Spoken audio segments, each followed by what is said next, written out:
Morning folks, welcome back to the woodyard here at the Hidden Spring Farm. I've been tinkering with my new Woodland Mills portable sawmill, and it's an HM136MAX.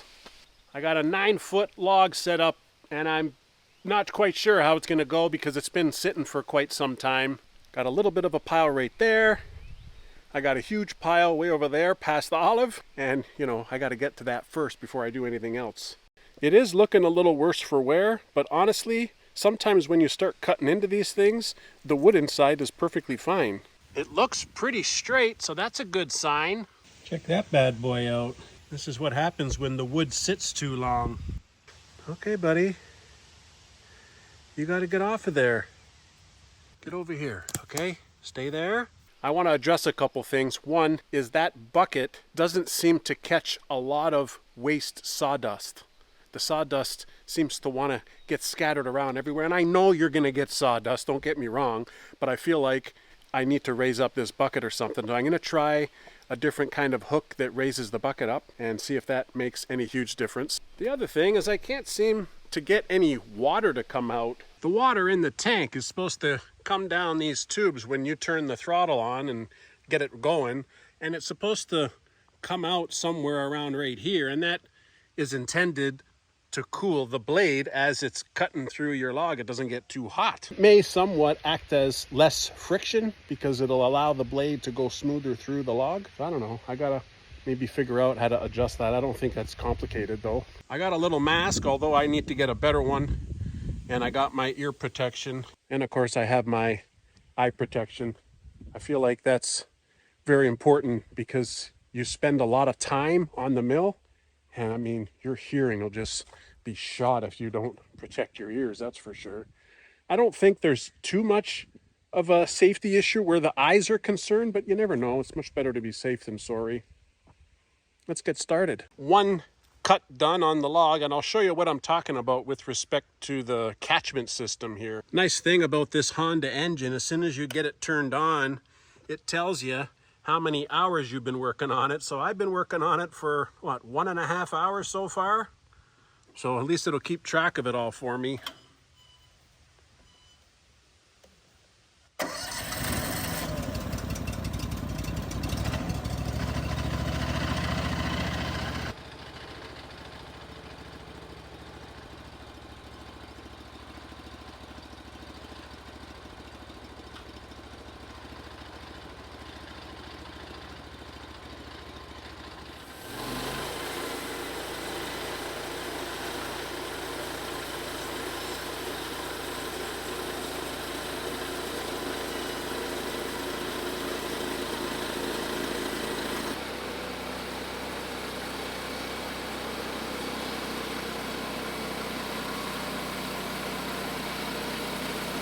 So you can very clearly see that the angle of the chute is up to here in such a way that only tiny bits go into the bucket, but most of it shoots out here. So let's go ahead and fix that right now. I think raising the bucket should be a quick and easy solution. All it is drilling a hole and putting a new hook. So right away you can see the buildup of sawdust in here. Wow, that's a lot of sawdust. I actually didn't expect that much sawdust.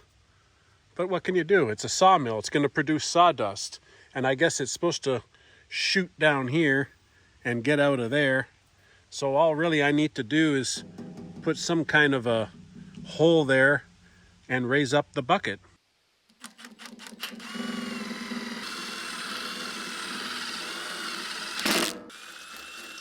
I don't want this to stick out too far, because if it sticks inside too far, it's gonna mess with the belt there. So, I gotta take that into account. I don't want it hitting the belt.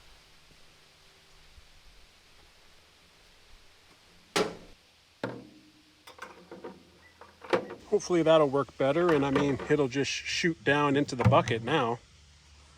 Right, Olive? It'll shoot down into the bucket, right? Okay, you can't stay there. You're gonna get hit with sawdust. And I think I've actually figured out that water dripping thing. I just didn't turn on the valve. It was this little tiny thing. From the water tank, there's this little valve thing here. I just unscrewed that and then water started to flow. I think you can adjust the flow too based on how much you want this open. I'll leave it like that for now.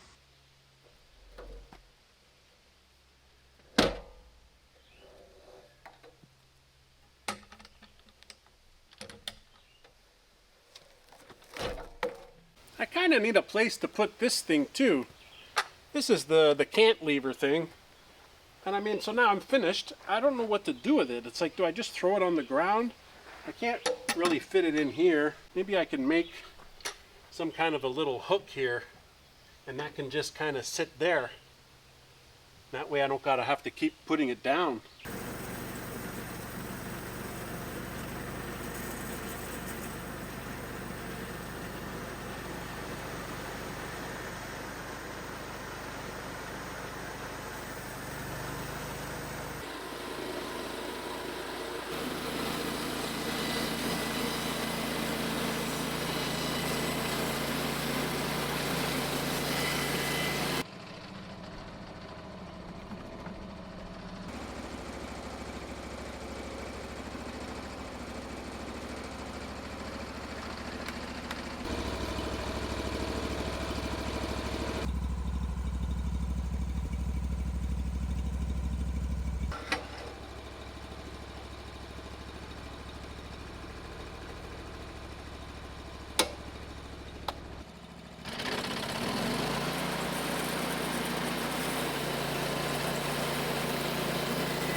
Somebody asked me in the last video how difficult the cutting head is to push through the log, and it's not difficult at all.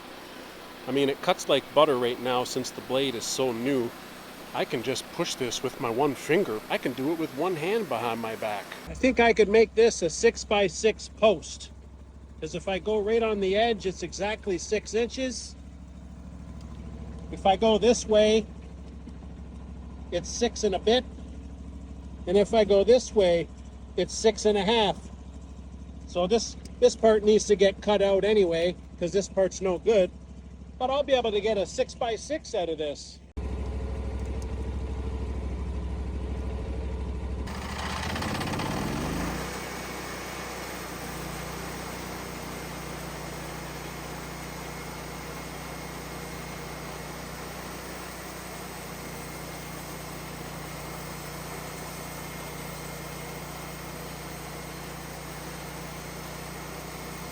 I think since I fixed that bucket, there's very minimal sawdust overspray.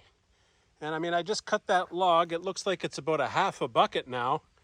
And it's a relatively small log. The log I did the other day was a huge log, and this wasn't even full. So that's a good solution, easy solution. I don't need to put any cover here or anything. I don't need to manufacture anything. This is good enough. It's perfect. I could probably just get myself a little bin, you know, like big enough that I can carry really. Then I can just dump it into the tractor bucket. Maybe long term, if I was milling like crazy, I would get some kind of a, you know, those big plastic totes that you can use with the forklift of the tractor. That'd probably be better, but I'd have to kind of clear out a way to come in through the back way here, which is a long-term plan anyhow, because I'll be able to drive my tractor on the other side of the workshop here to the back area here, and then come in here and collect the wood that I want.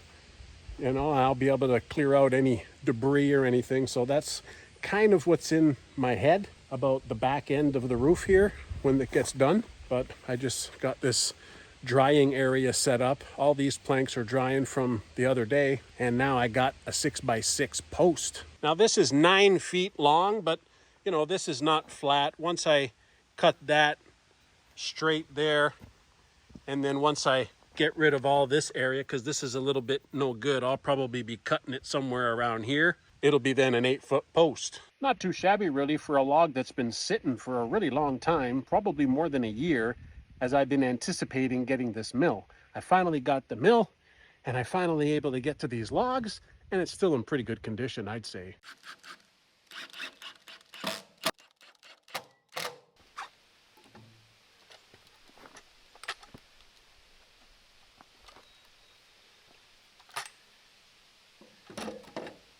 So at least we solved the water problem today. We solved the scattering sawdust problem today. Right, Olive? We solved a couple of problems, you and me.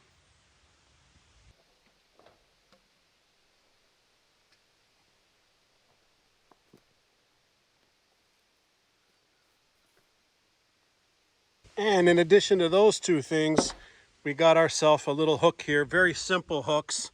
And this will just make me a bit more efficient when it comes to the mill. Right, Olive?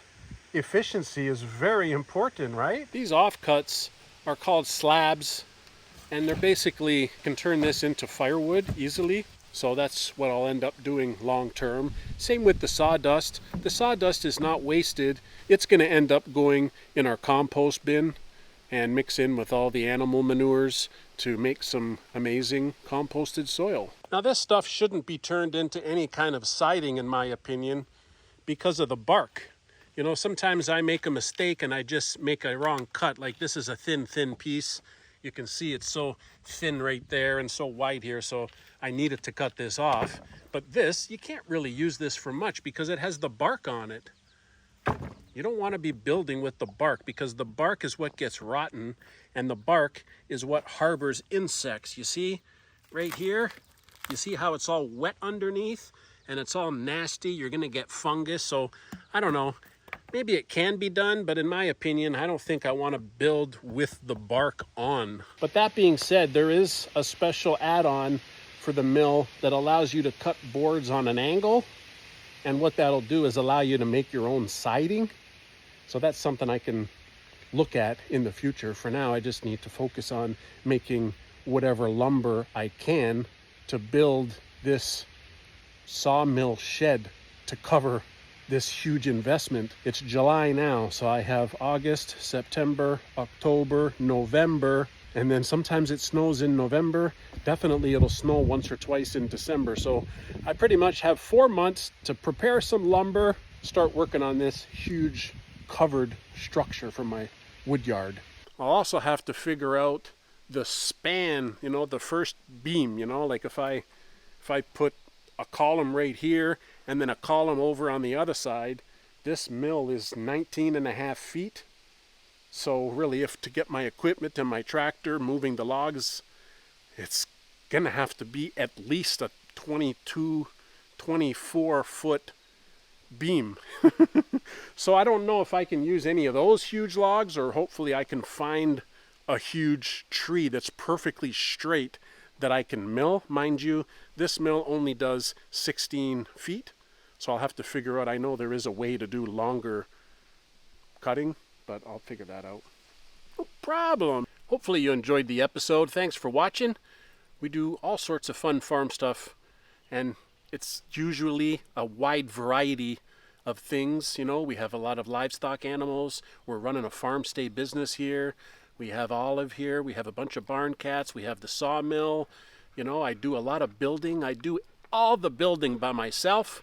We have a forest, so there's forestry involved. It's definitely a wide variety of small farm content, so consider subscribing. I really appreciate it. Thank you to all my regular viewers. I really do appreciate your interest in the sawmill. I know it's not everybody's cup of tea, but it's definitely a big part of our farm now. Lots of fun!